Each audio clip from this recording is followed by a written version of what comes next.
They say grief brings families together, but sometimes it reveals who people really are. I'm Eleanor, and at 73, I thought I'd seen the worst life could offer. Back in March, when my son Marcus collapsed from a heart attack at just 45, I felt my world shatter completely. But then something happened that made that pain seem small. Today, sitting in my garden that Marcus loved so much, I'm finally sharing this because every parent needs to know how cruel people can become when money's involved. If you're listening, drop your location below. And please subscribe if this story needs to be heard. The funeral was everything Marcus would have hated. Claire, his wife of 8 years, insisted on an elaborate ceremony at the most expensive funeral home in Melbourne. White roses everywhere, a string quartet, catered reception for 200 guests. I wanted something simple, something that honored the gentleman who used to bring me tea every Sunday morning and fix my broken fence without being asked. Mum, let Claire handle the arrangements, Marcus had always said when I'd mention her cold behavior. She's just different from us. The difference was putting it mildly. In 8 years, Claire never once called me by name. Always Marcus's mother or simply her when speaking to others about me. The service felt like a performance. Claire wore designer black, dabbing her eyes with a lace handkerchief while accepting condolences like a grieving widow from a movie. I sat in the front row, my heart breaking not just for Marcus, but watching this woman who'd never truly loved him play the perfect wife. She's holding up remarkably well. I heard someone whisper behind me. If only they knew what I knew, that Claire had been texting someone named Ryan throughout the entire service. I glimpsed her phone when she thought no one was looking. After we lowered Marcus into the ground, people gathered at our family home, the house where I'd raised Marcus alone after his father died when he was 12. The same house where Marcus had brought Claire as his new bride, where I'd welcomed her with open arms and genuine hope that she'd become the daughter I'd never had.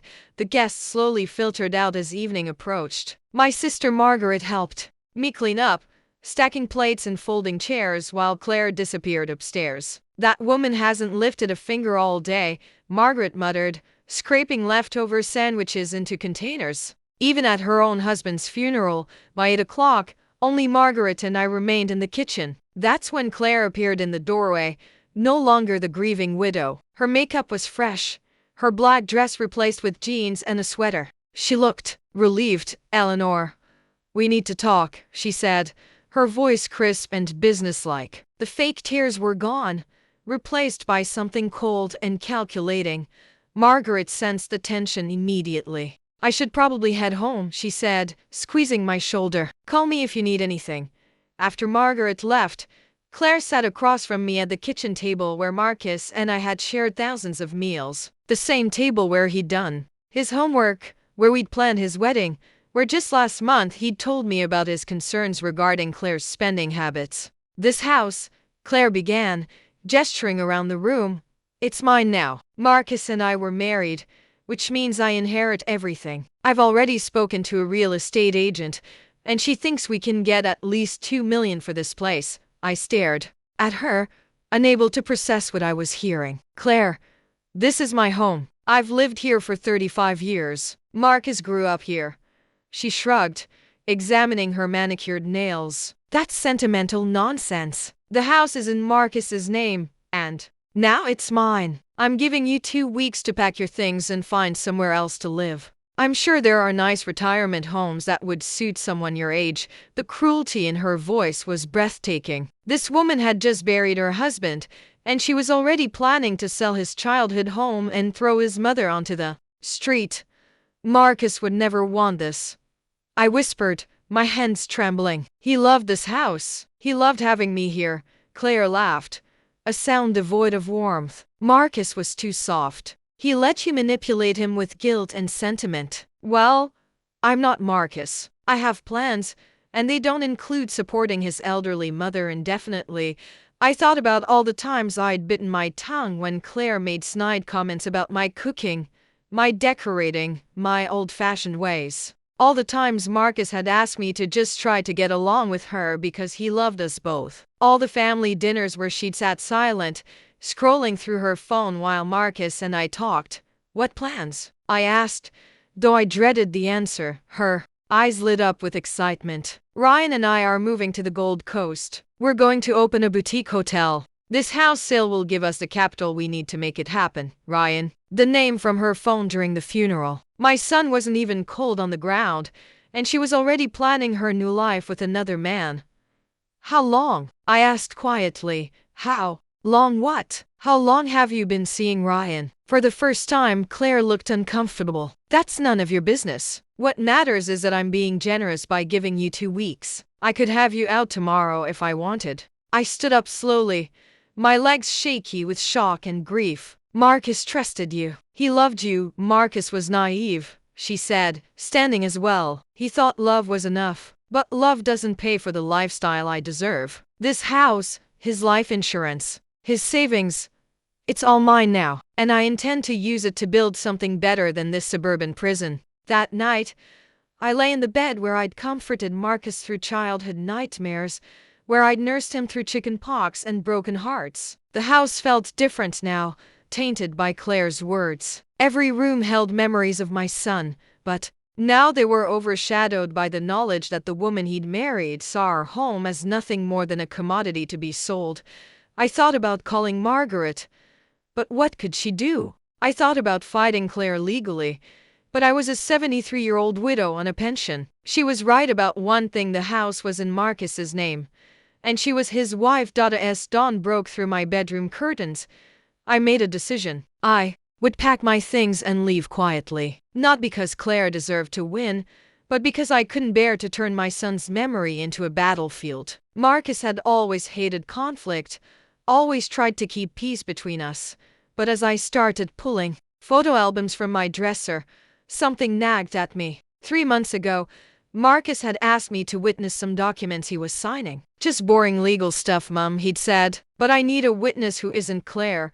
The memory of those documents haunted me as I folded Marcus's baby clothes into boxes. Why would he need a witness who wasn't Claire? I'd signed without reading, trusting my son completely, but now those papers felt significant.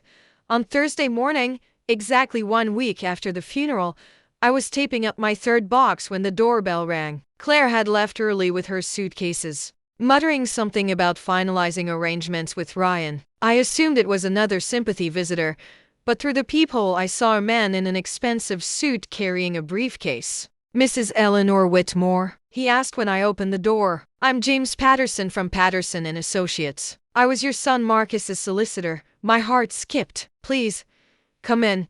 He stepped into the living room, glancing around at my half-packed boxes with concern. Mrs. Whitmore, I'm confused. Why are you packing? I explained Claire's ultimatum, watching his expression grow increasingly troubled. When I finished, he shook his head slowly. Mrs. Whitmore, I'm afraid there's been a serious misunderstanding. May I ask, has anyone read Marcus's will to you? His will? I stared at him. Claire said everything automatically went to her as his wife. Mr. Patterson opened his briefcase and withdrew a thick document. That's not entirely accurate. 3 months ago, Marcus came to my office very distressed. He'd discovered some disturbing information about his wife's activities and wanted to ensure you were protected.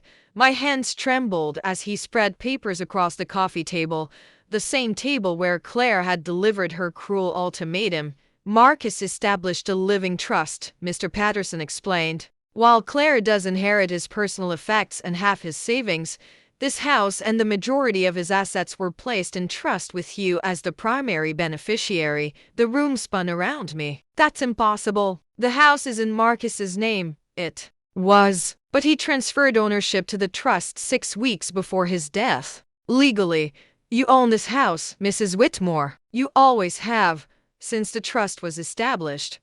I thought about those documents I'd witnessed, Marcus's nervous energy that day, his insistence that Claire not be present. He knew, I whispered. He suspected his wife was having an affair, Mr. Patterson confirmed gently. He hired a private investigator and discovered she'd been seeing someone named Ryan Mitchell for over a year. He also found evidence that she'd been pressuring him to take out additional life insurance and had been researching divorce settlements. The betrayal cut deeper than I'd imagined possible. Not just Claire's affair, but the calculated way she'd been planning to leave Marcus while maximizing her financial gain. There's more, Mr. Patterson continued. Marcus left detailed instructions. If anything happened to him, I was to wait 1 week before contacting you. He wanted to see how Claire would behave in his absence. He was testing her, I realized. In a way, yes. He hoped he was wrong about her character, but he wanted you protected either way. Just then, we heard Claire's key in the front door. She walked into the living room chattering on her phone, stopping short when she saw Mr. Patterson. Ryan, I'll call you back, she said quickly, ending the call. Who are you? James Patterson, Marcus's solicitor. I believe we need to have a conversation about your husband's estate. Claire's confident demeanor faltered slightly, but she recovered quickly. Of course, I've been expecting this. When can we finalize the transfer of assets? Mr. Patterson gestured to the papers spread across the table. Mrs. Mitchell, I'm afraid there's been a misunderstanding about your inheritance. It's Mrs. Whitmore. Claire corrected sharply. And what misunderstanding? Your husband established a living trust 3 months before his death. While you do inherit some assets, the house and primary estate belong to his mother.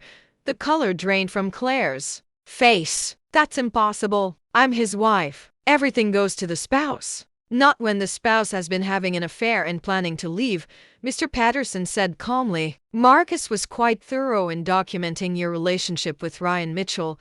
Claire's mask finally slipped completely. You can't prove anything. Marcus is dead.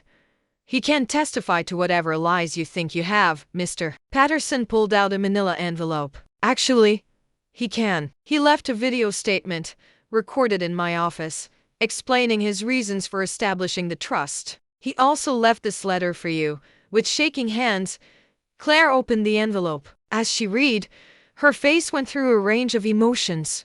Shock, anger, and finally, defeat. The letter was brief, but I could see it contained details that only Marcus would know. This is ridiculous, she said, but her voice lacked conviction. I'll contest this. I'll fight it in court. That's your right, Mr. Patterson replied. However, I should mention that Marcus also documented your affair extensively. If you choose to contest the will, all of that evidence becomes public record. I imagine Ryan might find that uncomfortable.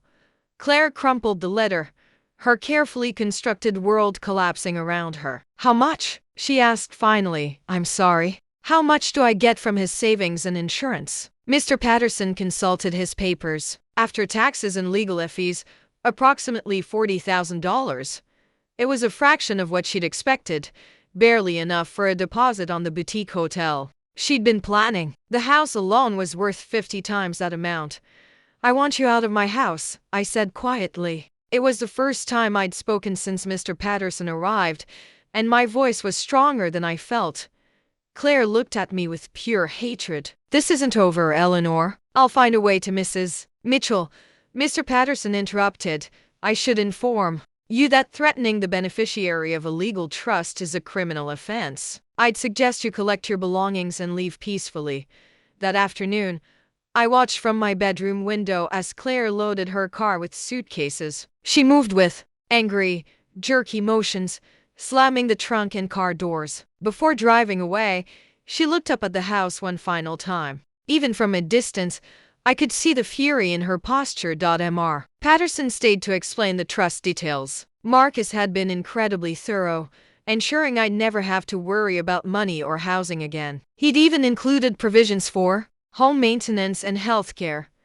He loved you very much, Mr. Patterson said as he prepared to leave. He was heartbroken about Claire's betrayal, but his primary concern was always your well-being. That evening, I sat in Marcus's favorite chair, holding the letter he'd left for me. His handwriting was shaky. He must have been emotional when he wrote it. Mom, it began. If you're reading this, then I'm gone and Claire has shown her true colors. I'm sorry I couldn't protect you from her cruelty while I was alive, but I hope this trust ensures she can never hurt you. You gave me everything. Love, stability, values. This house holds all our best memories. It should stay in our family, where it belongs. I love you always, Marcus. 6 months later, I learned that Claire and Ryan's hotel venture had failed spectacularly. They'd underestimated the costs and overestimated their business skills. According to Margaret, who'd heard through mutual friends, Claire was working as a receptionist in Brisbane, and Ryan had moved back to his ex-wife. I still live in our family home, surrounded by memories of the son who loved me enough to see through deception and protect me even after death. The garden blooms more beautifully than ever, and I've started hosting Sunday dinners for neighbors who've become like family. Sometimes I think about Claire's words that terrible night, how she called this place a suburban prison. She was wrong. This house isn't a prison. It's a sanctuary built on love, sacrifice, and the unbreakable bond between a mother and son who truly understood what family means. Moral lesson: love's greatest victory isn't in grand gestures, but in quiet protection that endures beyond death, teaching us that genuine family bonds triumph over greed's temporary illusions.